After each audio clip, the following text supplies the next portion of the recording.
देखिए मुझे एक शब्द बोलने से पहले ये पता चल गया कि मैं काशी में खड़ा हुआ हूं।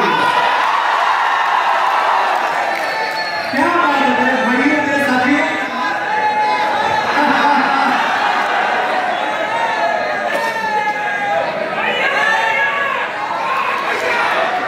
देखिए जो बात काशी में एक बार बोल दी जाती है ना, उसको पूरा विश्व सुनता है, ये आप भी जानते हैं।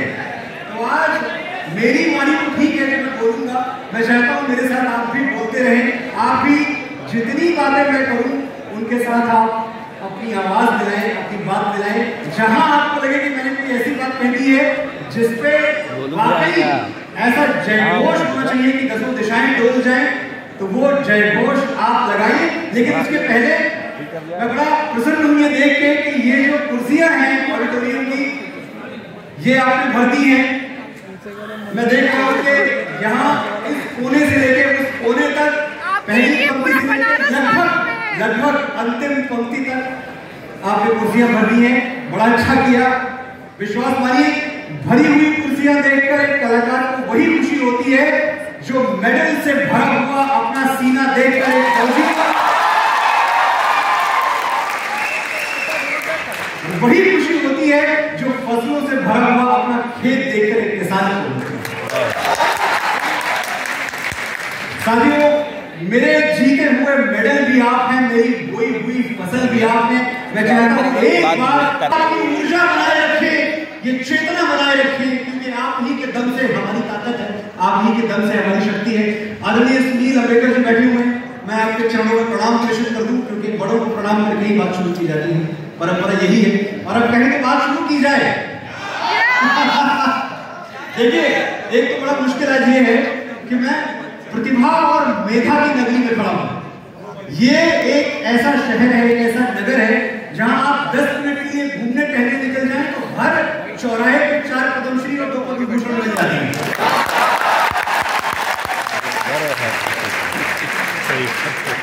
कला के जितने दिग्गज पूरे भारतवर्ष में हैं, अगर उनकी एक सूची बनाई जाए तो आप ये जान के हैरान रह जाएंगे कि आधे से ज्यादा सिर्फ एक शहर से निकले बनारस से।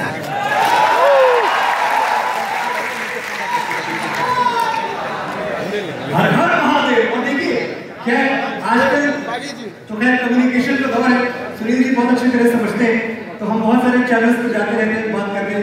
कुछ हिंदी चैनल्स होते हैं, कुछ इंग्लिश चैनल्स होते हैं। तो आजकल मेरी जो मैनेजमेंट टीम है वो मुझे कई बार कहती है कि सर देखिए कभी कभी ना थोड़ा इंग्लिश में बात किया करिए। मैं पूछता हूँ क्यों इंग्लिश में बात करूँ? देखिए संप्रेषणीयता अच्छी होती है, कम्युनिकेशन अच्छा है, ज्यादा लोग समझ पाते हैं, बात दूर तक पहुंचती है। इंटरनेशनल मीडिया में अगर आप इंग्लिश में बोले तो मुझे लगता है भैया बात तो सही कह रहे हैं, लेकिन ये बताइए कि वो जो हिंदी वाला वजन है वो अंग्रेजी में कहां से लाएंगे? अच्छा, जिनको नहीं बात समझ में आ रही मैं बताता हूं। एक साधारण सी सूचना अगर आप इंग्लिश में दें, you know my uncle is a member of state assembly, बड़ी मामूली बात है, कोई बड़ी बात नहीं है।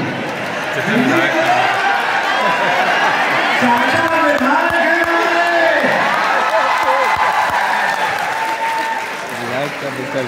तो ये है हिंदी का वजन, ये है हिंदी का दम। आप कोई भी बात माँ हिंदी के सहारे बोले तो वो बात बहुत दूर तक पहुंचती है, वो बात बंद हो जाती है। भाषा की ताकत है। एक बार माँ हिंदी की ये बात आइए बताएंगे।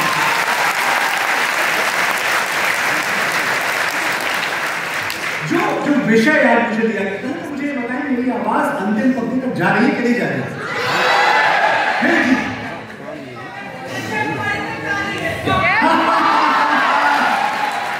हाँ देखिए, कश्मीर में तो झंडा भी फहराया गया, देखा हमने, है ना? और वो झंडा फहराया गया। मैं बड़ा खुश हूं कि हमने इतना सुरक्षित कश्मीर बना दिया है कि अब वहां कोई भी जाकर लाल चौक पर झंडा फहरा के आ सकता है।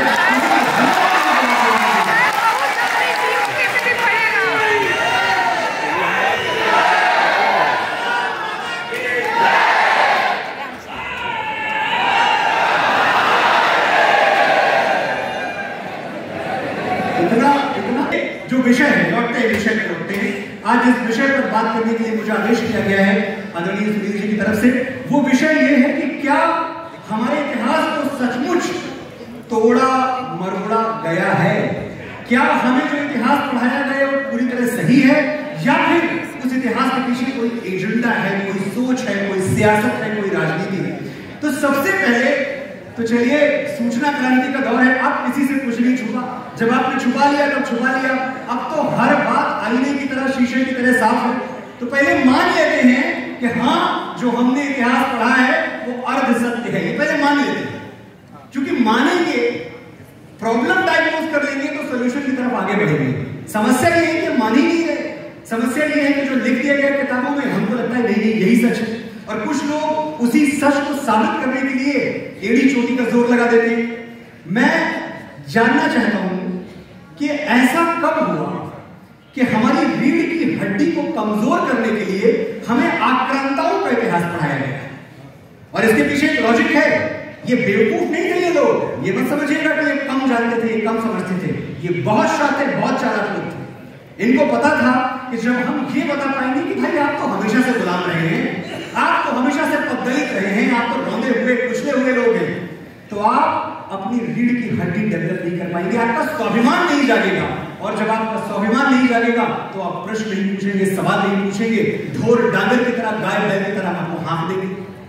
ये सियासत की चाल हमेशा से रही है। लेकिन आप सोचें कि क्यों ऐसा है कि हमारे पाठ्यक्रम में हमें अकबरों और बाबरों पर सैकड़ों पन्ने रखवा दिए, सैकड़ों पन्ने। एक जी धिक्कार तो भाई है, बिल्कुल धिक्कार। मैं षड्यंत्र की तरफ लेके जा रहा हूं आपको, क्योंकि एक बार आप जड़ में जाइए। जब आप जड़ में जाएंगे तो आप इस देश की युवा चेतना है।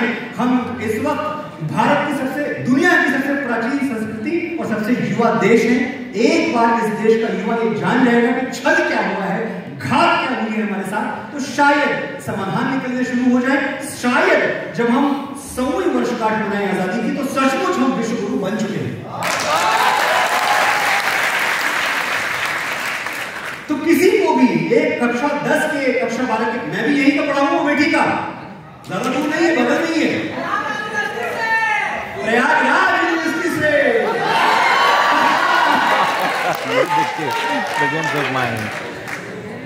तो मैं भी देखता था कि भैया इतना बढ़ा दिया कि अगर आप मुझसे पूछे तो मुझे बाबर से लेके और बहादुर शाह जफर तक पूरा शजरा हमें याद है, और सबको याद है कि बाबर के बाद कौन आया, हुमायूं आए, अकबर आया, ये आया, पूरा हर कोई बता देगा।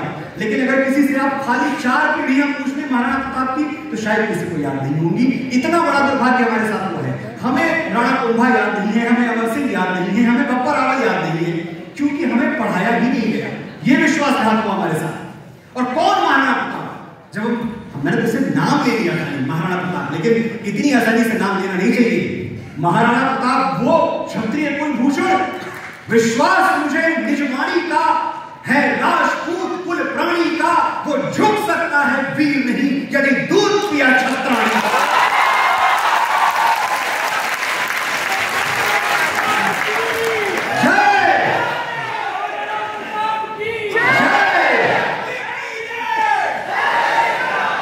सिसोदिया वंश का इतना बड़ा नायक, और हमारे साथ क्या हुआ, हमारे माइंड को इतना कॉलोनाइज किया गया कि हमें मुहावरे भी गलत दिए गए। मुहावरा क्या है? मुहावरा है जो जीता वही सिकंदर। बताइए, एक लुटेरा जो मैसेडोनिया से हमें लूटने आया, हम उसको आज तक सेलिब्रेट कर रहे हैं, जो जीता वही सिकंदर।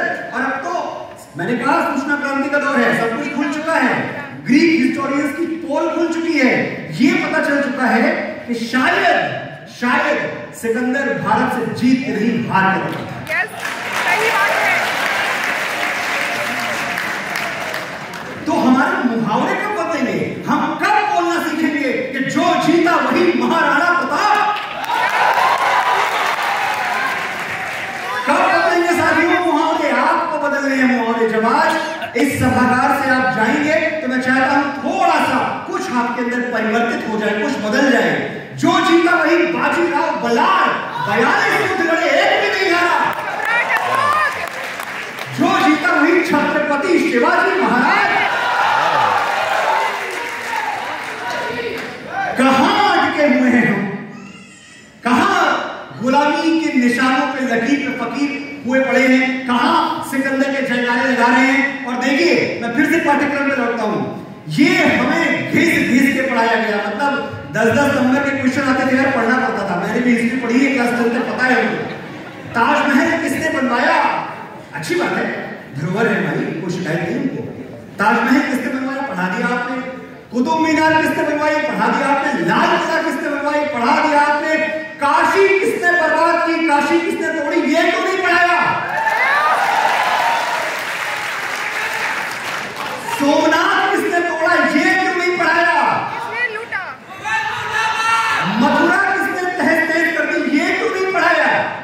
आप हमको सेलेक्टिव हिस्ट्री पढ़ाएंगे, आप हमें सिर्फ इतना पढ़ाएंगे जितना आपके काम आ रहा है, उससे आगे आप हमें कुछ जानने और पढ़ने नहीं देंगे। देखिए अभी 30 जनवरी गई, महात्मा गांधी की स्मृतियों को नमन, लेकिन मुझे इस बात पर तो एतराज है कि हमें बार बार ये बताया गया कि महात्मा गांधी को किसने मारा, रटा दिया गया नाम, अंदर तक घुस गया है कि भाई किसने मारा, बच्चे बच्चे को पता है। लेकिन गुरु गोविंद सिंह के 7 साल और 9 साल के बच्चों को जिंदा दीवार में किसने चुनवाया, ये क्यों नहीं बताया हमसे?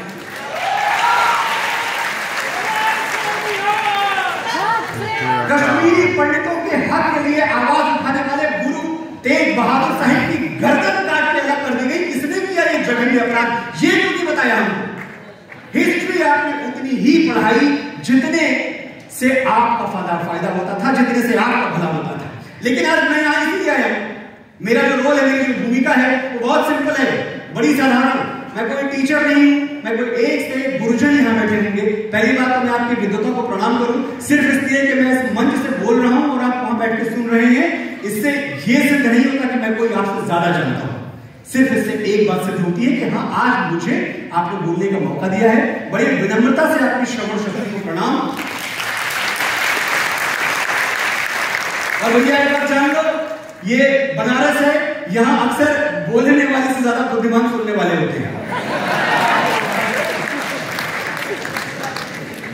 तो मैं आपको आपकी हिस्ट्री, आपकी लेगेसी याद दिलाने आया हूं। इतनी सी भूमिका है मेरी, क्योंकि कुछ बुद्धिजीवी सदियों सदियों से, ये जो मैकाले की औलादे हैं वो तब भी थी और आज भी है, एक बात उन्होंने इतना दुष्प्रचार किया कि भारत ने विश्व को कुछ दिया ही नहीं, विश्व पटल पर भारत का योगदान कुछ नहीं है सिवाय एक शून्य के, सिर्फ 0 दिया है इंडिया ने।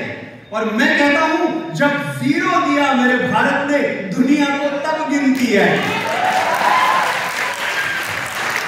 अरे हम 0 ही ना देते तो तुम कहां से गिनती सीखे थे? जब 0 दिया मेरे भारत ने, दुनिया को तब गिनती आई। तारों की भाषा भारत ने पूरी दुनिया को सिखलाई। देखिए आप, 7,500 वर्ष पहले हमारे प्रभु मर्यादा पुरुषोत्तम भगवान श्री राम का जन्म हुआ है। किस ग्रह में हुआ, किस नक्षत्र में हुआ, उस वक्त कौन सा नक्षत्र आकाश के किस कोने पे चमक रहा था, उसकी दशा और दिशा क्या थी, महर्षि वाल्मीकि ने एक एक चीज फुल डिटेल के साथ, पूरे विवरण के साथ रामायण में लिख दी है। बताइए, और जब आप देखते हैं कि वो स्पेस सूट पहन के वो उछल रहे हैं, चांद पे मून वॉक कर रहे हैं नासा वाले, तो मेरे मन में तो आता है कि भैया एक बात बताओ, अगर तुमको डेसिमल में दिया होता हमने, दशमलव भी हम नहीं दिया, तो तुम कभी धरती से चांद की दूरी का अंदाजा नहीं लगा सकते थे, कैलकुलेट नहीं कर सकते थे, चांद पे जाना भूल जाओ। जब 0 दिया मेरे भारत ने, दुनिया को तब गिनती आई। तारों की भाषा भारत ने पूरी दुनिया को सिखलाई। देता न दशमलव भारत तो यूं चांद पे जाना मुश्किल था, धरती और चांद की दूरी का अंदाजा लगाना मुश्किल। सभ्यता जहां पहले जन्मी है जहां पे कला, अपना भारत वो भारत है जिसके पीछे संसार चला। एक ऐसी संस्कृति से हम आते हैं जिसके पीछे पूरी दुनिया चली है, और फिर भी सवाल उठाया जाता है, हमारी हर चीज पर सवाल उठाया जाता है। हमें कहा जाता है देखो, अगर कुछ लोग समरकंद और फरगाना से ना गए होते तो तुम्हारे पास आर्ट नहीं होता, लिटरेचर नहीं होता, पोएट्री नहीं होती, आर्किटेक्चर नहीं होता, शिल्प नहीं होता, कला नहीं होता। अरे हमारे पास कुछ होता ही नहीं। अगर कुछ लुटेरे, कुछ ग्लोरीफाइड डकैट्स अगर यहां ना आ गए होते तो कुछ था ही नहीं हमारे पास। इन मूर्खों को कौन बताए और कैसे बताए कि जो पहला प्रबंध काव्य है दुनिया का, जो रिकॉग्नाइज्ड प्रबंध काव्य है, और मैं तर्कों पे बात करूंगा, आपको ये लगेगा जहां मैं भावना में बह रहा हूं, आप आप एक बार ठहर के सोचिएगा, एक भी बात ऐसी नहीं करूंगा जो तर्क से परे हो। दुनिया का पहला रिकॉग्नाइज्ड प्रबंध काव्य पोएट्री वो क्या है? वो रामायण है, जो 7,500 वर्ष पहले हमारे एक महर्षि ने लिखी थी। और आप कहते हैं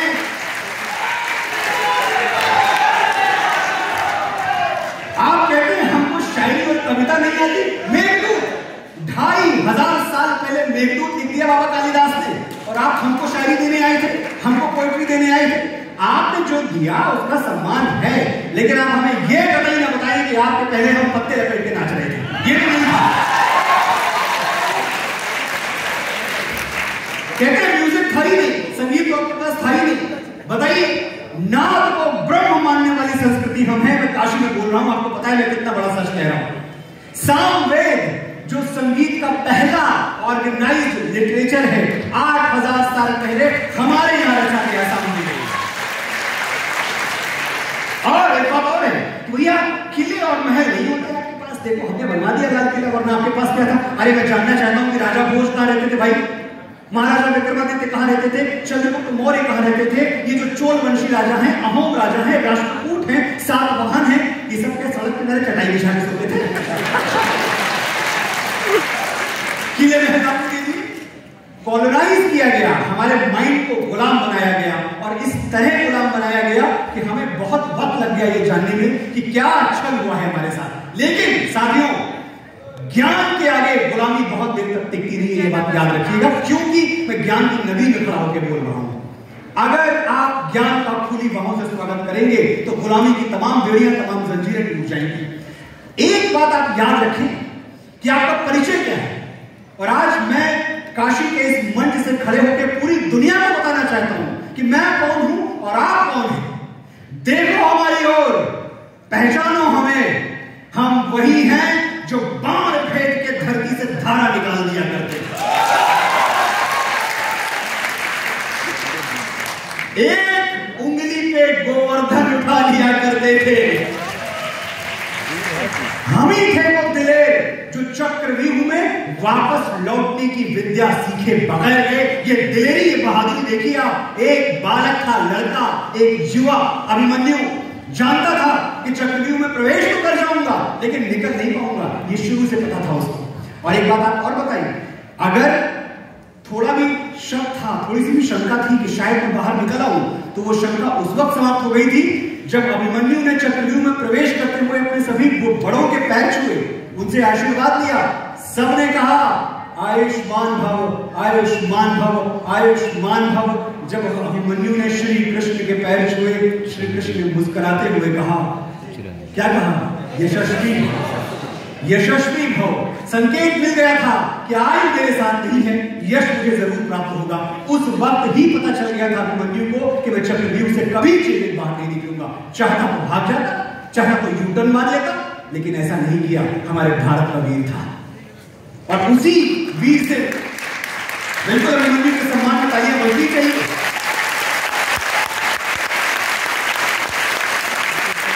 और देखिए, ये कहानियां बताई गई हमको कि भाई अभिमन्यु तो मारा गया, कभी और डिटेल में पढ़िएगा। 25 से ज्यादा महारथियों को मार के मरा है अभिमन्यु। हम ही थे वो दिलेर जो चक्रव्यूह में वापस लौटने की विद्या सीखे बगैर गए, और वो भी हम ही थे जिनके फेंके हुए पत्थर पानी में तैर गए। जय श्री राम, जय जय श्री राम।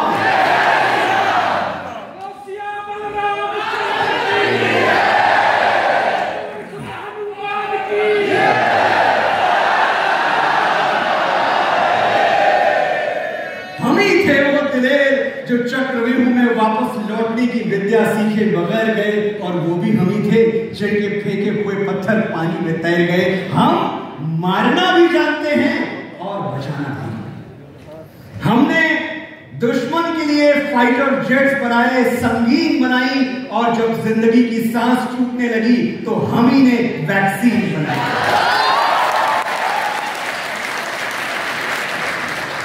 पढ़िएगा इतिहास, 1896 की महामारी के बारे में पढ़िएगा। ऐसा लिखा जाता था, दुनिया भर के अखबारों में लिखा जाता था कि महामारियों में सबसे ज्यादा लाशें उठाने वाला देश भारत है। आज वही अखबार लिखते हैं कि दुनिया की सबसे बड़ी वैक्सीन ड्राइव चलाने वाला देश भारत है।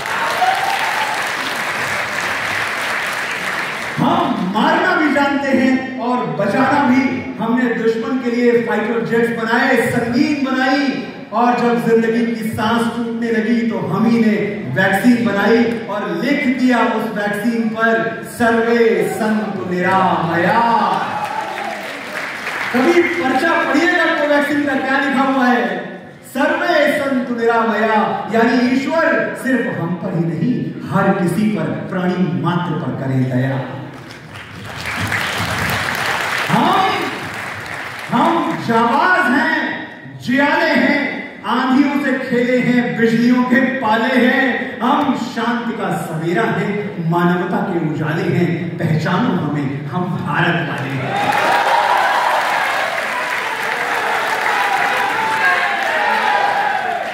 और मेरे भाइयों, ये परिचय है आपका। जिस दिन आप ये परिचय देना सीख गए ना कि आप नॉर्थ इंडियन, साउथ इंडियन नहीं है, आप भारत वाले हैं, उस दिन विश्व गुरु बनने की ओर सबसे बड़ा कदम हम उठा लेते हैं। मैंने बताया आपको कि मैं अमेठी की पैदाइश हूं, बस यहां से 4-5 घंटे की ड्राइव पे है, तो मैं क्या बोलूं पूरी दुनिया में जाके, I am north Indian? No, I am an Indian from north. पहले इंडिया आएगा, फिर मेरी दिशा आएगी, पहले देश फिर दिशा। और आज से आप यही बोलेंगे जब भी आपको अपना परिचय देना होगा, भाई what part of India you come from, आपका परिचय ये होगा, आई am an Indian from north. जो मेरे दक्षिण के भाई बहन हैं, मैं उनसे कहना चाहता हूं, आपका भी परिचय यही होना चाहिए, आई am an Indian from south. गर्व से कहिए, गर्व से कहिए कि मैं भारत से आता हूं।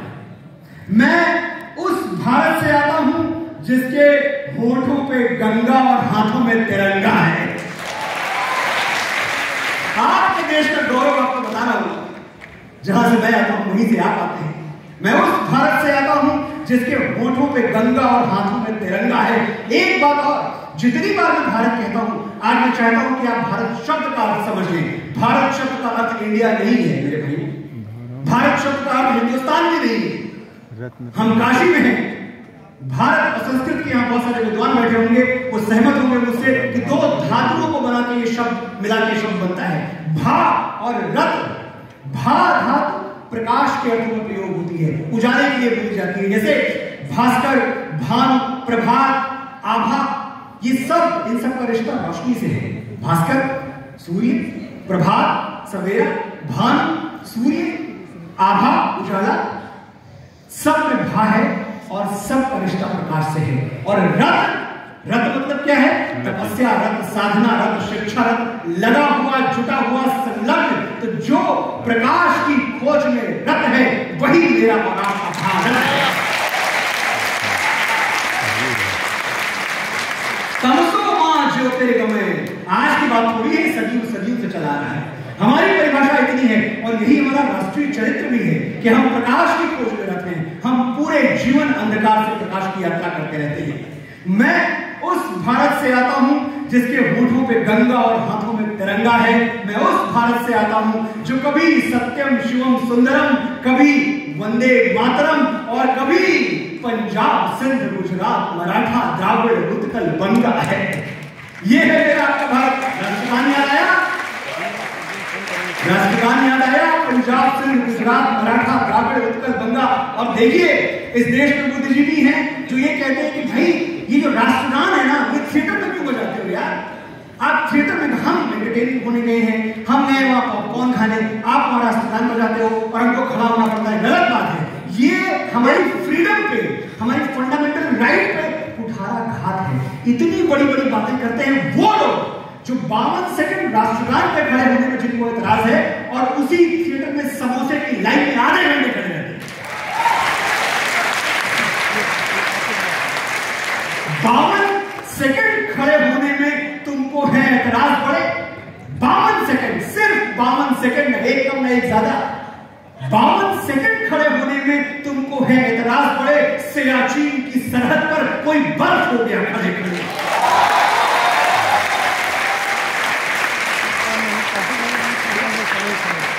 बाड़मेर के रेगिस्तान में 50 डिग्री पे कोई तिरंगे के तार कसता है।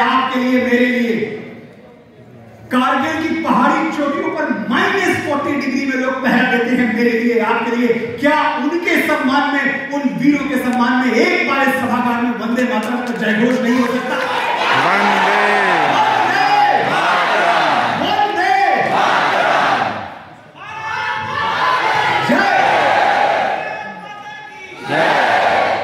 कितने गर्व से आप वंदे मातरम बोलते हैं, लेकिन देखिए इसी देश में कुछ ऐसे लोग भी हैं जिनको वंदे मातरम पर भी एतराज है कि भाई वंदे मातरम नहीं बोलेंगे। जानते हैं आप, मैं किसी समुदाय की बात नहीं कर रहा हूं, गलत न समझे आप, लेकिन मैं कुछ लोगों की बात कह रहा हूं। कुछ लोग ऐसे हैं, हम वंदे मातरम नहीं बोलेंगे। हम क्यों वंदे मातरम नहीं बोलेंगे? क्योंकि देखिए हमारा मजहब इसकी इजाजत नहीं देता, हमारा धर्म कहता है कि नहीं बोलना चाहिए। सबसे पहले तो बड़ी विनम्रता से बता दूं मैं कि सबसे बड़ा धर्म राष्ट्र धर्म है, बाकी सब बात में।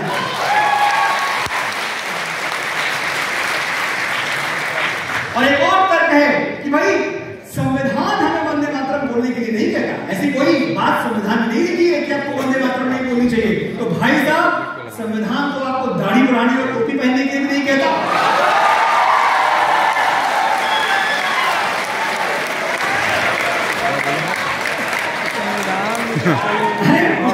हर बात संविधान से थोड़ी होती है, श्रद्धा से भी होती है। अरे आपका भी तो देश है यार, आपकी भी तो ओनरशिप है, सिर्फ हमारा थोड़ी है। जो तोले दिल के रिश्तों को बना है वो तराजू क्या? मैं पूछ रहा हूं आज जो कहते हैं वंदे मातरम नहीं बोलूंगा, उनसे एक प्रश्न है मेरा आज काशी की धरती से कि जो तोले दिल के रिश्तों को बना है वो तराजू क्या? अगर दोनों ही भाई हैं तो फिर मैं क्या, तो फिर तू क्या? ये मिट्टी तेरी भी मां है, ये मिट्टी मेरी भी मां है, तो मां को सर झुकाने में मुसलमान और हिंदू क्या?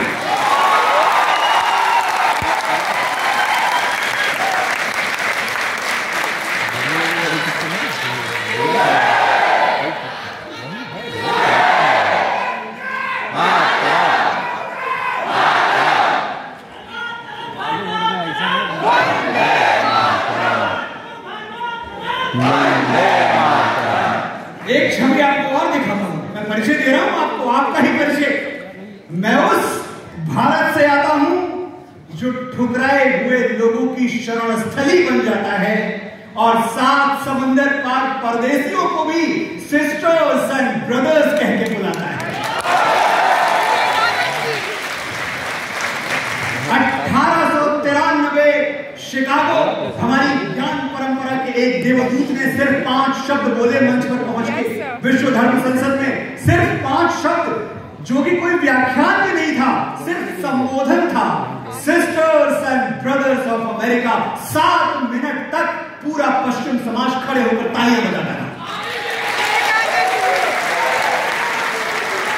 और क्यों ऐसा कि भाई ये उन लोगों ने कभी सुना ही नहीं था। एक आदमी जो पता नहीं दूसरे कॉन्टिनेंट से आया है, हमें थर्ड वर्ल्ड कंट्री कहते थे ना, ये थर्ड वर्ल्ड कंट्री वाले, उस पर भी भगवा पहने हुए एक व्यक्ति जो आता है और लेडीज एंड जेंटलमैन ना बोल के विश्व बंधुत्व की बात करता है, कहता है sisters and brothers of America. कितनी बड़ी बात थी।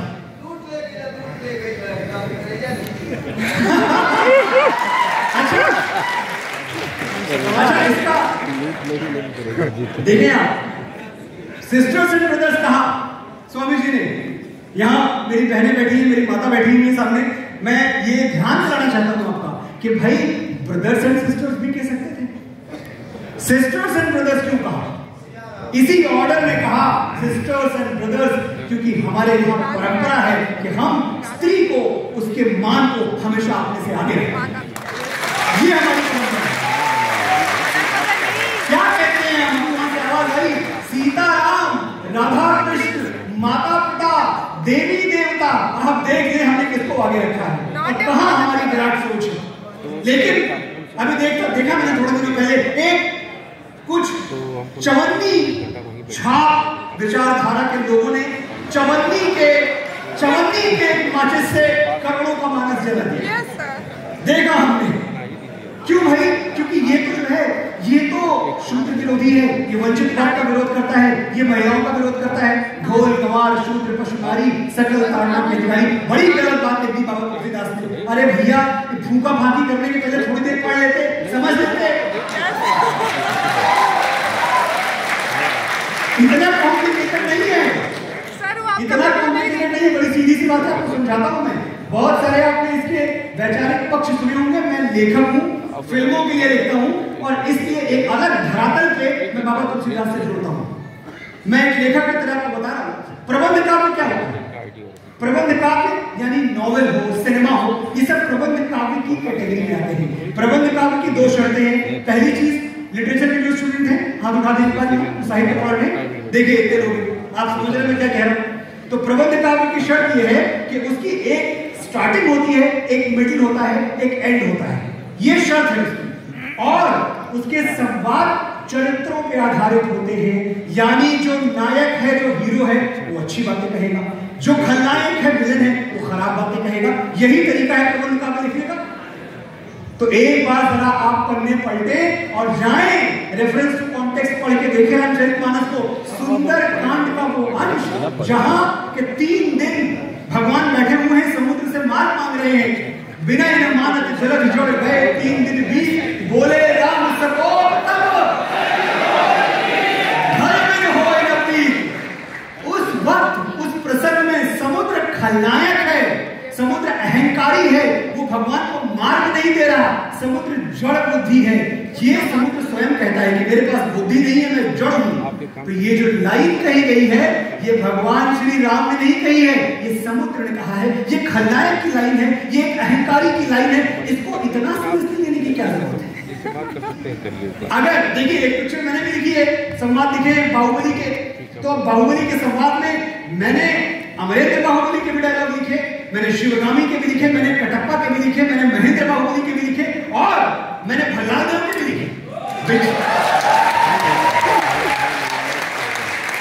बिरजल देव के भी लिखे। तो उनके जितने षड्यंत्र हैं, उनकी जितनी अनैतिकताएं हैं, ये तो कमाल की बात है यार कि आप बोलो ये मनोज मुंतशिर बड़ा भ्रष्ट है, इसने कैसी कैसी बातें लिखी है। भैया मेरा कैरेक्टर है वो, उस कैरेक्टर के लिए मुझे वही लिखना पड़ेगा। बाबा तुलसी, देखिए एक तो बहुत सारी ऐसी हमें बातें बताई गई कि ठीक है शायद छपने में अशुद्धि थी, ये जितने भी वर्जन्स हैं सबको मैं प्रणाम, सब सही होगा।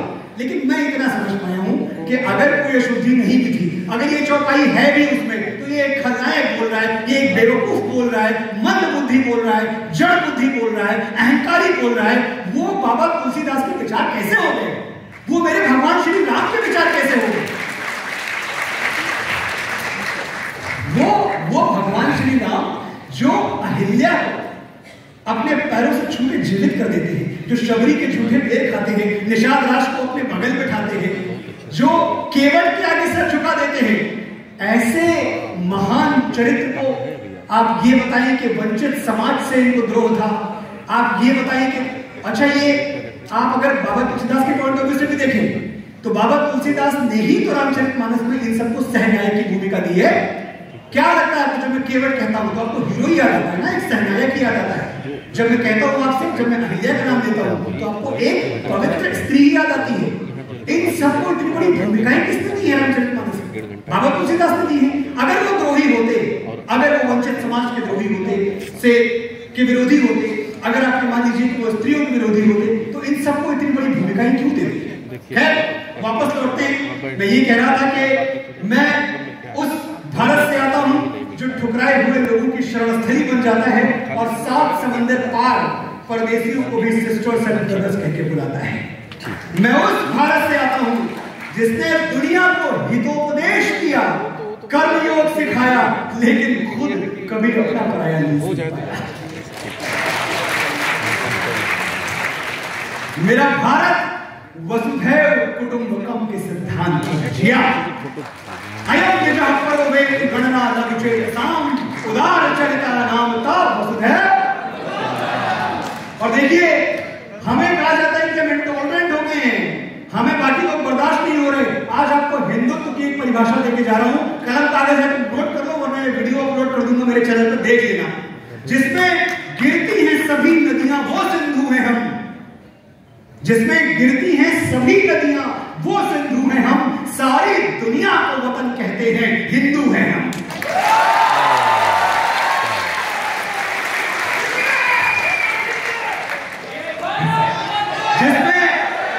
जिसमें गिरती हैं सभी नदियां वो वतन कहते हैं, हिंदू हैं। गर्व से कहिए आप हिंदू हैं।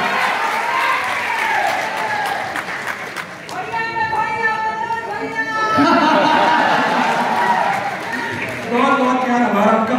तो मैं अपनी बात आगे बढ़ाऊं कि मैं उस भारत से आता हूं जो वसुधैव कुटुंबकम के सिद्धांत पर जिया और जिसने स्वयं विष पी के पूरी दुनिया को दान किया। बोलो बाबा नीलकंठ की जय।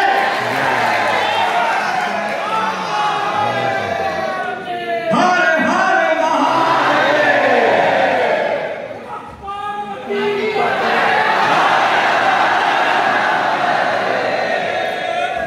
मेरा भारत कर्मण्येवाधिकारस्ते गाता है, तीनों लोगों का स्वामी होकर माखन चुराता है। लीला देखिए कन्हैया की, तीनों लोगों के स्वामी है, माखन चुरा रहे हैं। मेरा भारत कर्मण्येवाधिकारस्ते गाता है, तीनों लोगों का स्वामी होकर माखन चुराता है और महाअवतार होकर भी मां के हाथों मार खाता है। कन्हैया का वो मुख जिसमें पूरा ब्रह्मांड दिखाई देता था, उसी मुख मंडल पर मां यशोदा तमाचे लगाती है और वो तमाचे खाती है कि वो स्त्री उनकी मां है। ये है मातृत्व का सम्मान भारतवर्ष में। कितना कुछ सीखने को है, कहां से शुरू करें कहां खत्म करें। मैं गौतम के भारत से आता हूं जहां जनहित के लिए एक राष्ट्रपुत्र सन्यासी हो जाता है। मैं गौतम के भारत से आता हूं जहां जनहित के लिए एक राष्ट्रपुत्र सन्यासी हो जाता है। मैं श्री राम के भारत से आता हूं जहां पिता की एक बात पर बेटा सिंहासन त्याग कर वनवासी हो जाता है।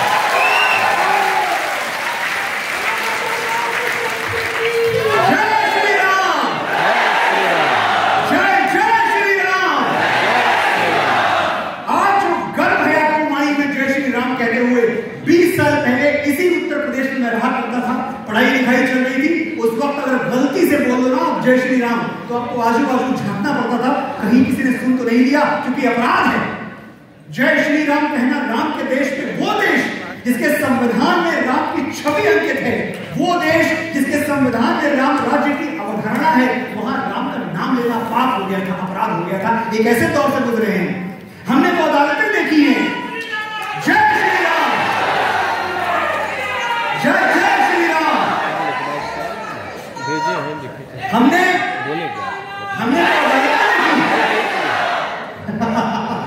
क्या बात है, बहुत अच्छा सुनते हैं आप लोग। हालांकि मेरा समय खत्म हो गया, लेकिन थोड़ा थोड़ा बोलेंगे। हमने अभी सुनील जी जब कहेंगे उतर जाओ तो मैं उतरूंगा। हमने साथियों इस देश की वो अदालतें देखी हैं जहां प्रूफ मांगा गया। What is the proof that Ram ever existed? Ram थे, इसका प्रूफ क्या है? भैया किसी ने बाबर का प्रूफ आज तक नहीं मांगा कि बाबर थे कि नहीं थे, लेकिन राम का प्रूफ मांगा गया हमसे।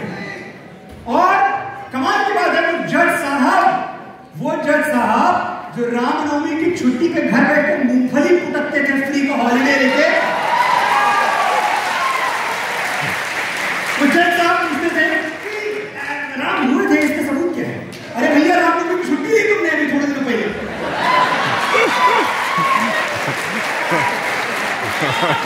प्रमाण मांगे गए, हर बात का प्रमाण मांगा गया, हर चीज प्रमाण दे दिया। चलिए प्रमाण क्या, हमें तो छोड़ो, नासा ने प्रमाण दे दिया, खींच दी अपनी सैटेलाइट से फोटो, बता दिया कि देखो भैया ये वाकई राम सेतु एग्जिस्ट करता है। एडम ब्रिज कहते हैं वो, आप नाम कोई भी दे दें, लेकिन उन्होंने बताया कि 7000 वर्ष पूर्व एक मैन मेड स्ट्रक्चर, एक मैन मेड ब्रिज श्रीलंका और इंडिया को कनेक्ट करता है। आसानी।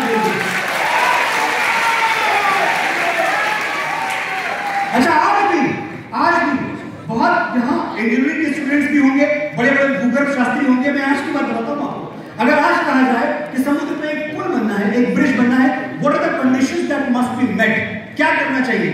तो कहा जाएगा देखो 2 शर्तें हैं सबसे बड़ी, और ये आज की बात बता रहा हूँ मैं। कहा जाएगा कि देखो पहली बात तो शॉर्टेस्ट डिस्टेंस ढूंढो, सबसे छोटा डिस्टेंस जो इस पार को उस पार से कनेक्ट करे, सबसे छोटा डिस्टेंस, ताकि समुद्र पे जो पुल बने या कहीं भी पुल बने छोटा बने, उसकी मजबूती बरकरार रहे।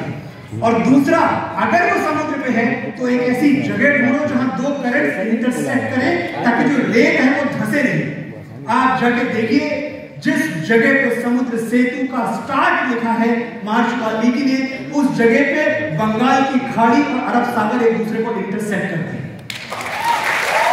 साइंस है, कुछ मत मानिएगा। भावना के आधार पर जो बोलूं खारिज कर दीजिएगा, बोलेगा ठीक है तुम कवि हो, अपनी कविता घर में रखो, लेकिन जो तर्क के आधार पर कहूं उसे खारिज मत करो, तो मानना और सुनना। तो रेत का इरोजन नहीं होता, इधर से बंगाल की खाड़ी थपड़ा मार रही है, उधर से अरब सागर थपड़े मार रहे हैं, वहां से पुल बनता है। और डिस्टेंस भारत और श्रीलंका की समुद्री दूरी सिर्फ 32 किलोमीटर है। जहां से बताया है भगवान, मैं तो उनको भी भगवान वाल्मीकि ही कहता हूं, जहां से वो कहते हैं कि यहां से शुरू हुआ वहां खत्म हुआ, नाप आज नाप के देख लो, आज तक के सैटेलाइट से नाप सकते हो, सिर्फ 32 किलोमीटर का डिस्टेंस। और फिर आप कहते हो हाँ ये सब ठीक है, पर पत्थर थोड़ी तैरते हैं यार, ये क्या बेकार बात है। भैया पत्थर तैरते हैं, कोरल स्टोन्स हैं रामेश्वरम में, आज चले जाओ फ्लाइट लेकर पकड़ के फेंक दो, आज भी तैरेगा।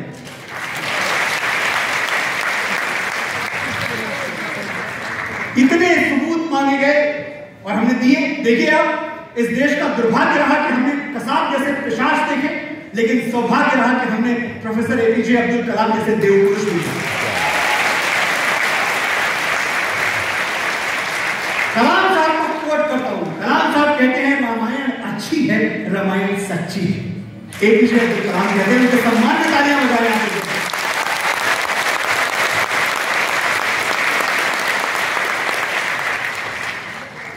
मेरा भारत आकाश सा बलवान है, फिर भी धरती सा धैर्यवान है। सही कह रहा हूं? मेरा भारत आकाश सा बलवान है, फिर भी धरती सा धैर्यवान है। मेरा भारत प्रेम का पुण्य लोक, अहिंसा का जन्म स्थान है, लेकिन स्त्री का अनादर हो जाए तो हमारा बच्चा बच्चा हनुमान है।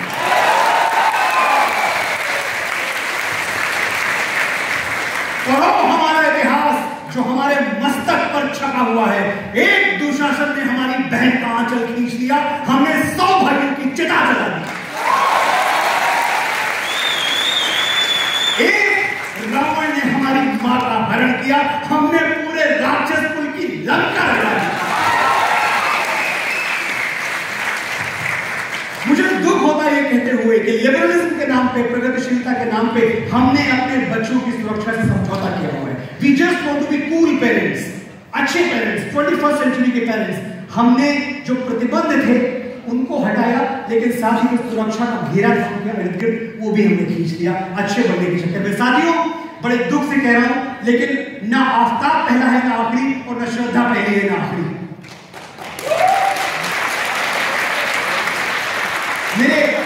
मेरी बहनें बैठी होंगी यहाँ, कुछ मेरी बच्ची की उम्र की भी होंगी।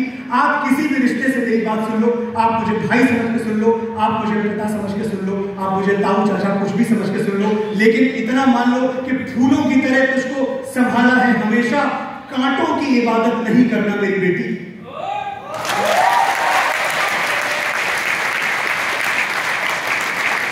अगर ये बोलते हुए मैं आपको पिछड़ा हुआ लगता हूं, मैं रिग्रेसिव लगता हूं, तो मैं मानता हूं कि मैं पिछड़ा हुआ हूं, लेकिन मुझे अपनी बेटी पे, अपनी बहनों पे इतना सा भी भार पा जाए ये बर्दाश्त नहीं।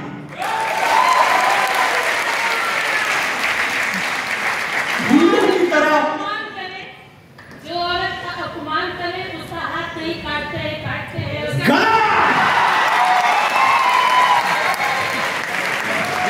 गलत किया देवसेना, औरत पर हाथ डालने वाले की उंगलियां नहीं काटते।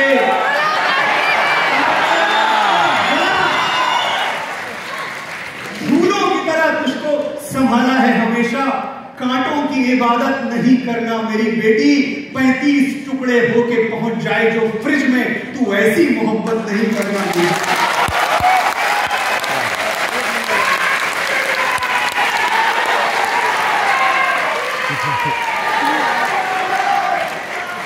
और ये होने के बाद हमें नई सभ्यता के साथियों इतना शांतिप्रिय कल्चर ये बना दिया है कि हम कैंडल लाइट विजुअल निकालते हैं। कोई हादसा होता है, किसी की बेटी चली जाती है, किसी की बच्ची हमेशा के लिए उसकी आंखों से दूर हो जाती है, हम बड़े शांति प्रिय लोग हैं, हम कैंडल लाइट विजुअल निकालते हैं, हम जुलूस निकालते हैं। हमें क्या लगता है कि ये भेड़िए मोमबत्ती देख के डर जाएंगे?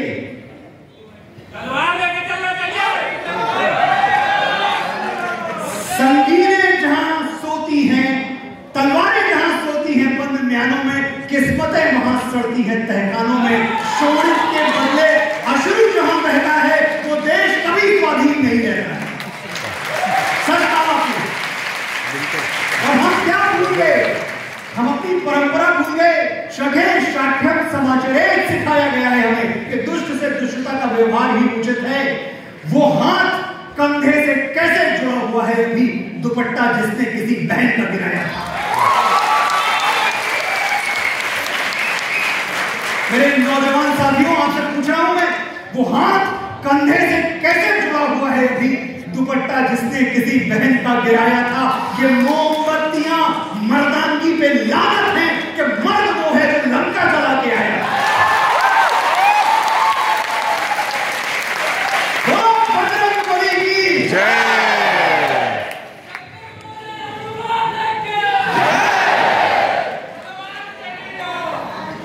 मैं उस भारत से आता हूं जो न कभी रुका, न झुका, न डरा है। मैं उस भारत से आता हूं जो वीरों की वसुंधरा है। आज अपना परिचय इसलिए दिया क्योंकि प्रणाम करके परिचय देना हम भारतवासियों की परंपरा है।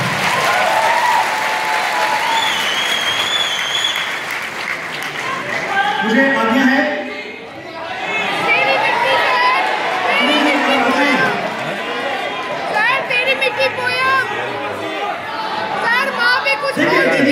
अगर मुझे कुछ बोलना है तो यहाँ तक मैंने आपका बोल दिया, मैं यहाँ से अपना बोलना चाहता हूँ। मैं एक बात आपको बताना चाहता हूँ और ये बहुत बहुत जरूरी बात है। मैंने अपनी जीवन का मिशन बना लिया है। आपने मुझे कई बार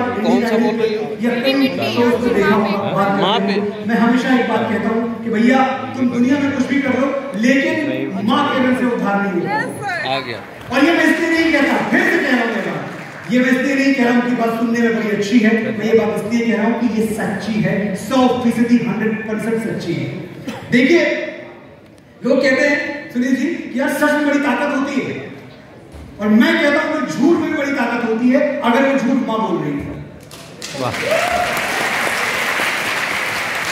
मैं 7-8 साल का था, गौरीगंज है थोड़ी दूर यहाँ से, अमेठी का एक छोटा सा इलाका है। आप में से कुछ लोग जानते हैं गौरीगंज के बारे में? जी हाँ यार, आप मेरी वजह से जानते हैं। और मेरा हाल ये है कि मैं अपनी गलियों से पिछड़ा, मुझे ये रंज रहता है मेरे दिल में, मेरे बचपन का गौरीगंज रहता है।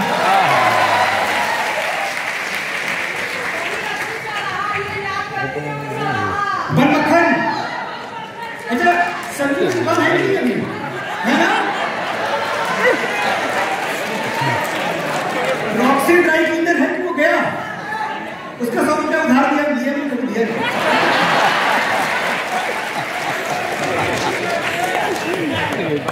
तो मैं आपको ये बता रहा था कि देखिए झूठ भी बहुत ताकतवर है अगर वो झूठ मां बोले।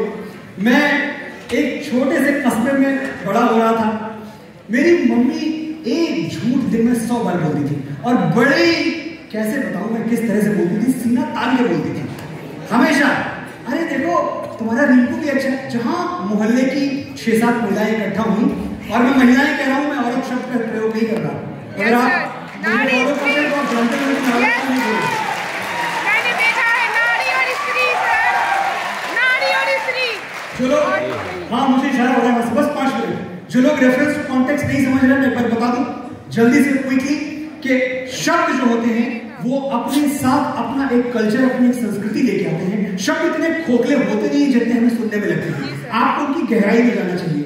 आपको अगर मैं बताऊं कि जाने अनजाने आप अपने जीवन में जितनी भी स्त्रियां हैं, वो चाहे आपकी माता जी हो, वो चाहे आपकी बहन हो, वो चाहे आपकी भाभियां हो, आप जाने अनजाने उनका तिरस्कार करते हैं जब उनको आप औरत कहते हैं। क्यों? 11वीं सदी के पहले औरत शब्द भारतवर्ष में नहीं था। 11वीं सदी में शब्द आता है, उसके पहले तो हम नारी, स्त्री, महिला यही बोलते थे। औरत शब्द आता कहां से है? ये अरबिक वर्ड है और ये बनता है अवरा से। एटिमोलॉजी पढ़ लीजिएगा जाके आप इंटरनेट पे। मैं आपको वो बात बता रहा हूं जो मुझे मेरे बड़ों ने, सुनील अंबेडकर जी ने, जितने भी जो अच्छा पढ़े लिखे जानने वाले लोग हैं जिन्होंने शोध किया हुआ है, उन्होंने समझाई, मैं आपको समझा रहा हूं। एटिमोलॉजी पढ़ेंगे तो अवरा एक अरेबिक वर्ड है, अवरा, उससे बनता है औरत। अवरा का मतलब होता है यौन। अगर मैं क्रूड लैंग्वेज में बोलूं तो अवरा technically means vagina, the female genitals. So how they describe women? One who has genitals is a woman. जिसके पास अवरा है वो औरत है। सिर्फ इतनी सी परिभाषा है उनके लिए। और हम कैसे देखते हैं स्त्री को? हमारे लिए उसका स्वाभिमान, उसकी मर्यादा, वो बड़ी चीज है। क्या आप चाहते हैं कि आप अपने जीवन में आने वाली सम्मानित स्त्रियों को उनके शरीर के एक अंग से संबोधित करें? No sir. इतने गए गुजरे हैं हम, इतने गिरे हुए हैं। मैं आपसे एक वचन चाहता हूं, मुझे हाथ उठा के मुझसे वादा कीजिए कि आज के बाद आप औरत शब्द का प्रयोग नहीं करेंगे। नहीं करेंगे, नहीं करेंगे, नहीं करेंगे। बहुत सुंदर 3 शब्द हैं हमारे पास, नारी, स्त्री, महिला। और कौन सी संस्कृति है हम वो संस्कृति है जो पंच कन्याओं में हमने किसको रखा है? कभी आप सोचिएगा, स्त्री का इससे बड़ा सम्मान क्या होगा? अहिल्या, तारा, मंदोदरी, कुंती, द्रौपदी, झांसी की रानी, पंचकन्या, महारत्ने, सर्व पापनाशिनी। इनका नाम लेने से सारे पातक कट जाते हैं, सारे पाप कट जाते हैं। कौन है ये? अहिल्या वो है जिनके साथ छल से शारीरिक संबंध बनाए थे इंद्र ने, वो अहिल्या है। तारा बाली की पत्नी जो बाद में सुग्रीव की पत्नी बनी, उनके जीवन में भी एक से अधिक पुरुष रहे। मंदोदरी रावण की पत्नी जो बाद में विभीषण की पत्नी बनी, यहां भी एक से अधिक पुरुष हैं उनके जीवन में। कुंती जो शादी के पहले मां बन गई थी, और द्रौपदी जिनके 5 पति थे। आप दर्शन की विराटता देखो, कितना विराट दर्शन है कि इन सबको भारतवर्ष की पवित्रतम स्त्रियों में गिना जाता है, क्योंकि सनातन स्त्री का जो मान है वो उसके जीवन में आने वाले पुरुषों से जोड़ के नहीं देखता। वो सिर्फ ये देखता है कि जिस स्त्री में आत्मसम्मान है, जिस स्त्री में स्वाभिमान है, वो स्त्री महान है।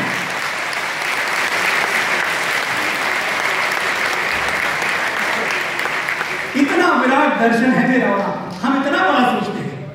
मैं वापस लौटता हूं, मैं सिर्फ एक बात कह रहा था कि मेरी माँ जब भी मोहल्ले की 5-6 महिलाएं इकट्ठा होती, वो शुरू हो जाती कि देखो तुम्हारा रिंकू भी अच्छा है, तुम्हारा रानू भी अच्छा है, सुरेश भी ठीक ही है, लेकिन मेरे मन्नू जैसा कोई नहीं। मन्नू में, और मैं बगल में बैठा होता, मुझे इतनी शर्म आती कि देखिए भैया, वो जो रिंकू को आप ऐसे बोल रही हो, 85% आया उसका भी, और मैं 54 वाला हूं। मतलब आप बोलने की पहले सोचो तो मम्मी यार क्या कर रही हो?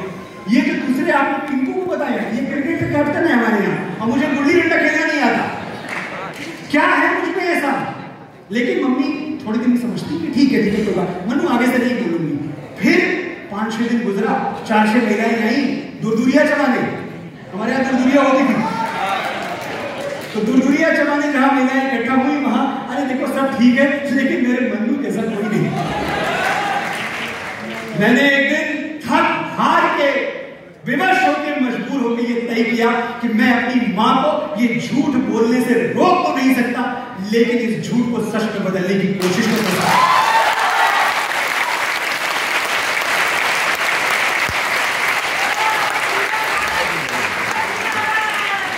तो आज ये एक आखिरी बात कहकर मैं आपसे विदा लूंगा कि देखो, मैं मानता हूं कि दुनिया में कोई रिश्ता छोटा या बड़ा नहीं होता, लेकिन मेरी मां के बराबर कोई और खड़ा नहीं होता।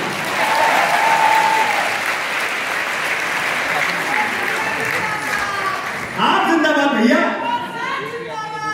और सुनिए, मैंने फिर ये बात कही है कि हम एक ऐसे दौर में खड़े हैं, इस दौर की, इस युग की त्रासदी ये है कि जो बैंक में जमा ना हो उसको हम धन नहीं मानते, और जो तर्क की कसौटी पे खड़ा ना उतरे उसको हम इमोशन नहीं मानते। तो मैं आज तर्क की कसौटी पे परख के आपको ये सिद्ध करके जाऊंगा, आंकड़ों से, नंबर से, गणित से सिद्ध करके जाऊंगा कि कैसे मां के प्यार का कोई मुकाबला नहीं। गणित से बताऊंगा मैं आपको, मैथमेटिक्स। देखो, मैं मानता हूं कि दुनिया में कोई रिश्ता छोटा या बड़ा नहीं होता, लेकिन मेरी मां के बराबर कोई और खड़ा नहीं होता। मेरे इंतजार में खुली आंखों से बस वही सो सकती है। कोई खुली आंखों से सो के दिखाए। 2 बजे घर में एंटर करता मैं और 2 बजे जैसे कुंडी खोली, मम्मी के कमरे से मन्नू कुछ खाया? अरे 2 बजे खाती आया हूँ, 2 बजे जा रही है मेरे इंतजार में। खुली आंखों से बस वही सो सकती है, मेरे दुख में मुझसे ज्यादा बस वही रो सकती है। माथा चूम के मुकद्दर बदल देने का जादू उसी को आता है और उसी का हाथ है जो थर्मामीटर से भी ज्यादा करेक्ट टेम्परेचर बताता है। मैंने रिश्तों की तमाम किताबें पढ़ के देख ली। पहले पन्ने पर मां का ही नाम लिखा था। वो मुझ पे तब से जान देती है जब मैं प्रेगनेंसी स्ट्रिप पर सिर्फ एक लकीर बन के देखा। और मैंने कहा था कि मैं तर्क सिद्ध करूंगा कि मां के प्यार का कोई मुकाबला नहीं है। सिद्ध कर रहा हूं, नोट करिए, हिसाब लगा के देख लो।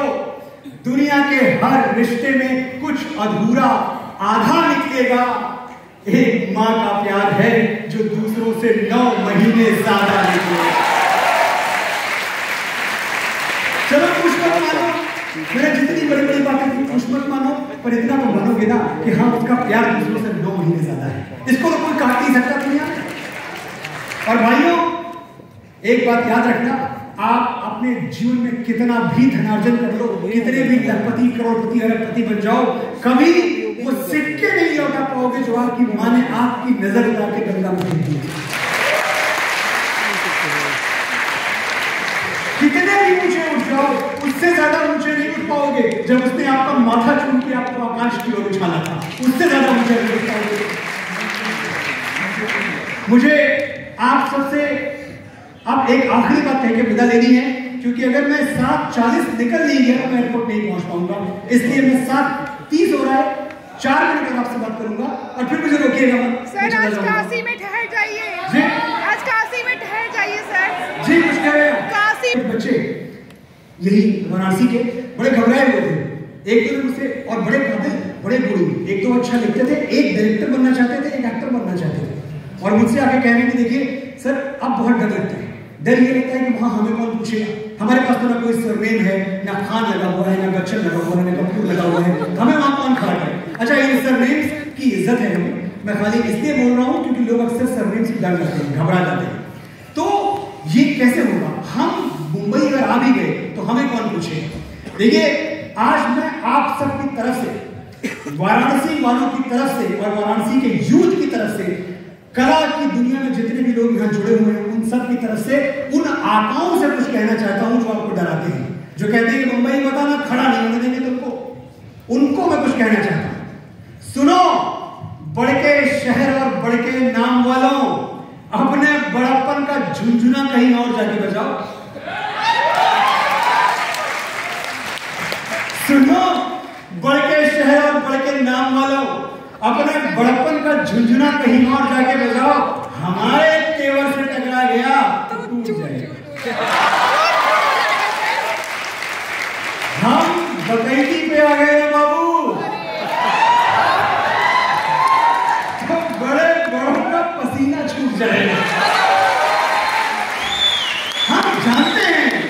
हम जानते हैं तुम पावर में हो, तुम्हारे खरीदे हुए जौहरी हमको हीरा नहीं पत्थर कहेंगे, हम फिर भी चमक के रहेंगे। तुमने मसनद पे जो मुंसिफ बैठाए हैं वो हमको कलाकार नहीं मानेंगे, अदाकार नहीं मानेंगे, फनकार नहीं मानेंगे, गीतकार नहीं मानेंगे, हम फिर भी हार नहीं मानेंगे। चालू डब्बे में चढ़ के बंबई आएंगे और तुम्हारे हवाई जहाज से डबल ऊंचा उड़ के दिखाएंगे। तुम्हारे हाथ में पावर है, हमारे हाथ में ताकत, दोनों का अंतर समझ लो। सुनने में कैसे शब्द है पर अंतर है। तुम्हारे हाथ में पावर है, हमारे हाथ में ताकत, दोनों का अंतर समझ लो। पावर वो कुर्सी है जो किसी की सगी नहीं हुई, चाहे कोई जिए या मरे, और ताकत वो बचपन का यार जो यारी में गर्दन कटा दे और उफ तक न करे। तुम भी यार कमाल करते हो, शेर के बच्चे को चाबुक दिखा दिखाते हो, हमको डराते हो। जब छोटेलाल मास्टर डर से डर पड़ा रहे थे, हम पेड़ की पुलगी पे चढ़ के से अमरूद खा रहे थे।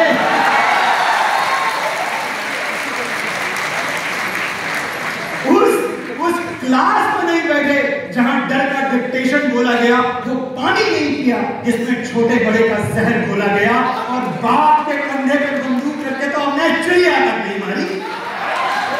बहुत सुन लिया तुमसे, हमारा बाप ये, हमारा बाप वो। आज हम तुमको अपना शजरा दिखाएंगे।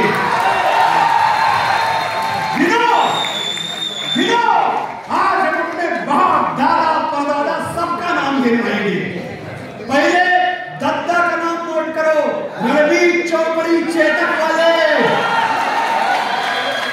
दौड़ा गए तो जिले इलाही का खून ठंडा कर दिए, घास की रोटी। दौड़ा गए तो जिले इलाही का खून ठंडा कर दिए, घास की रोटी खा के मुगलिया सल्तनत को ठंडा कर दिया।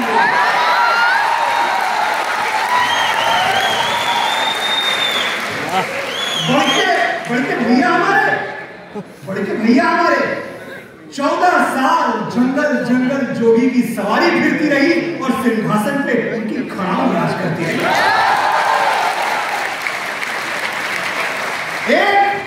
एक कक्कू भी थे हमारे, झूठी आंख से करतब दिखा दिए थे, शब्द भेदी मार के गौरी को गुल्लैया बना दिए थे। पृथ्वीराज चौहान। और बाबा हमारे बढ़के एक पगलेट राजा ने चुटिया खोल दी तो ऐसा भड़के के एक पगलेट राजा ने चुटिया खोल दी तो ऐसा भड़के थ्रोन्स खेल दिए, पूरा का पूरा मगध अकेले खेल दिए।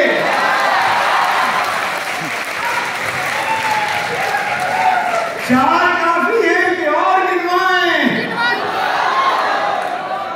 नोट करते करते तुम्हारी स्याही खत्म हो जाएगी, हमारे बाप दादा की मचाई हुई तबाही खत्म नहीं होगी।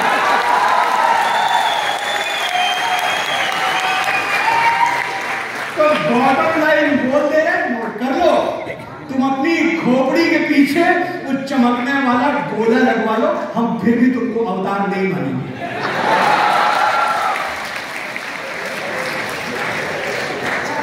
तुम्हारे नाम का कलमा नहीं पढ़ेंगे, तुमको परवरदिगार नहीं मानेंगे, तुम वंशवाद की जमीन खोद के हमें गाड़ दोगे तो हम बगावत का बीज बन के फूटेंगे, पर